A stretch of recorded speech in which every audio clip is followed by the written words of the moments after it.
فرمایا نہیں جبریل اس دفعہ سارے بلا کے نہیں لانے۔ مولا پھر کسے بلا کے لاؤں؟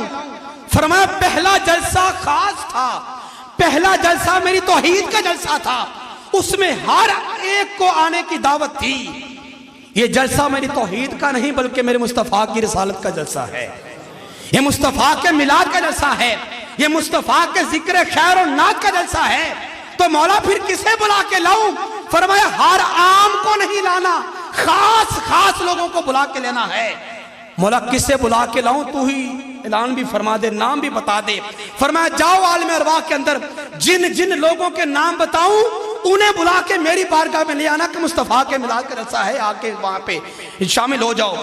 اب جبریل عالم ارواح میں آئے، خالق نے پہلا نام جو منتخب فرمایا، فرمایا جبریل پہلا جو مہمان میرے مصطفیٰ کے محفل کے اندر آئے گا اس کا نام عیسیٰ ابن مریم ہوگا، دوسرے کا نام موسیٰ ہوگا، تیسرے کا نام ہارون ہوگا، چوتھے کا نام یوسف ہوگا، پانچویں کا نام اخروق ہوگا، چھٹے کا نام ابراہیم ہوگا، ساتویں کا نام ابراہیم ہوگا۔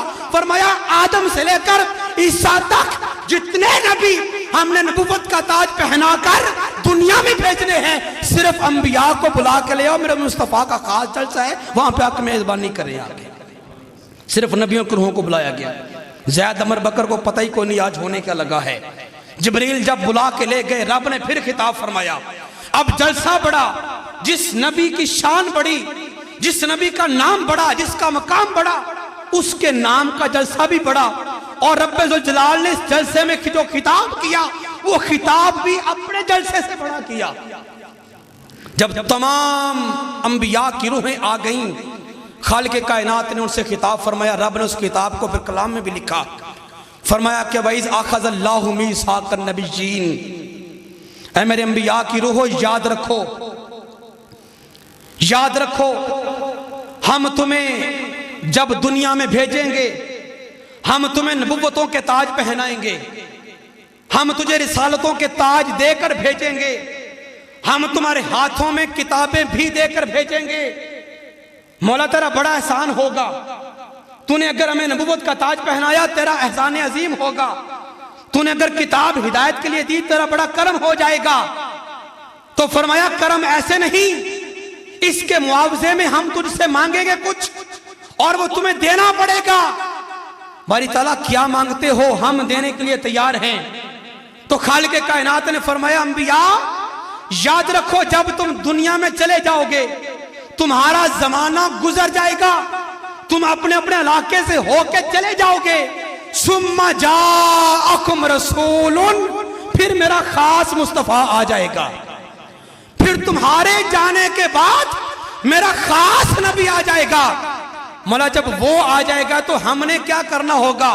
فرمایا آئے گا بعد میں، تم نے پہلے ہو کے گزر جانا ہے، لیکن یاد رکھو اپنے اپنے زمانے کے اندر آج جس طرح عالم ارواح کے اندر ہم تمہیں بلا کر اس نبی کے تذکرے سنا رہے ہیں، اس نبی کی محفل میں بلا کر اس کی نعت سنا رہے ہیں، انبیاء یاد رکھو میرا نبی تو بعد میں آئے گا، تم نے اپنے اپنے زمانے میں جا کر اپنی اپنی امت کو سامنے بٹھا کر ایسے ہی میرے مصطفیٰ کے جلسے قائم کرنے ہوں گے، ایسے ہی جلسے کام کرنے ہوں گے۔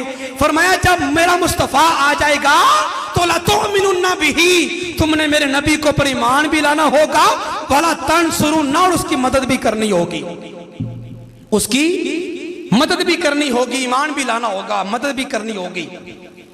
خالق کائنات نے جب یہ اقرار لے لیا، فرمایا تم اقرار کرتے ہو اس بات پہ؟ جی باری تعالیٰ ہم اقرار کرتے ہیں، جب تو ہمیں دنیا میں نبوت کا تاج پہنا کر بھیجے گا، ہم جب چلے جائیں گے دنیا میں تو ہم وہاں پہ جا کے تیرے نبی کے نام کے کلمے بھی پڑھیں گے۔ کیا کریں گے؟ تیرے نبی کے نام کے کلمے بھی پڑھیں گے اور تیرے نبی کی مدد بھی کریں گے۔ لَتُؤْمِنُنَّ بِهِ وَلَا تَنْصُرُنَّ، نبی کا کلمہ بھی پڑھنا ہے، نبی کی مدد بھی کرنی ہے۔ کسے را فرما رہا ہے؟ آدم سے۔